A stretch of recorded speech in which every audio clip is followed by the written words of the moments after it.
Hey guys, so a longtime viewer of mine named 77GreenDay777, who by the way is one of the nicest people I've ever met on or offline, suggested that I go out of the house and make a Vlogbrothers style Thoughts from Places video. And it just so happened that a few days after that I found myself in Concord, North Carolina at the Great Wolf Lodge. I was in Concord with my parents for the 2013 North Carolina Movers Association convention, a convention with its own hashtag but apparently no Twitter account. My family goes to this convention every year, my brother and I having never missed a single one our entire lives, and this year was no exception. So we arrived at the lodge and my mom got us checked in while I sat pondering why exactly they called this place the Great Wolf Lodge, and after that we got to our room, whereupon I discovered that I left my laptop charger at home, and thus began the game of oh my god, edit as much as you can before the computer dies. Eventually we made our way down to the main convention hall where there were friendly woodland creatures, tiny tridents, and chairs that blew my mind. Hey mom, show me these chairs. Show me what's up with these chairs.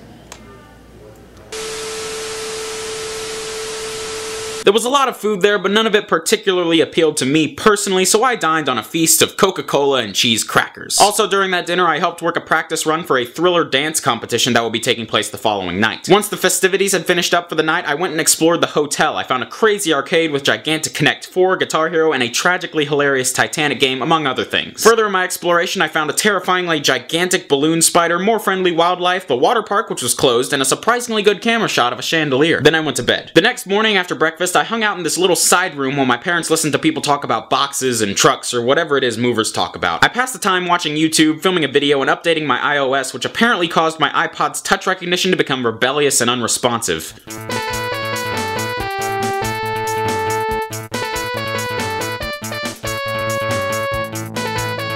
I began to get bored without my laptop. Finally, my brother showed up with the laptop charger and I could finally get back to work. Then the family and I went to the Concord Mills Mall. I ate Popeyes under the light of heaven, admired the whimsical food court, found a bathroom that sold sour candies, and bought an abundance of Catherines, which I can't read until I finish The Book Thief. That night, my brother and I had to DJ an event. I didn't get much footage of this except for my mom's lighthouse of a t-shirt and an aerialist team doing things that no, you could never ever pay me to do ever. I stayed up until about 12:30 that night editing A Brief History of Vsauce and then went to bed again. The next morning was the exact same as the previous morning aside from a short freezing walk outside. But unlike most everyone else, I tend to love being in a rut. In a world that changes on a day-to-day basis, I find a sense of security in the familiar and seemingly mundane and repetitive. It grounds my life during a time where everything, all at once, seems to be changing. I'll be graduating high school in a few months and possibly moving out of town a few months after that, leaving the places and surroundings that I've known as home for going on 18 years. It's a scarily exciting time, and that's part of the reason why I spent so much time editing that weekend, and why I freaked out so much when I realized that I didn't have my laptop charger.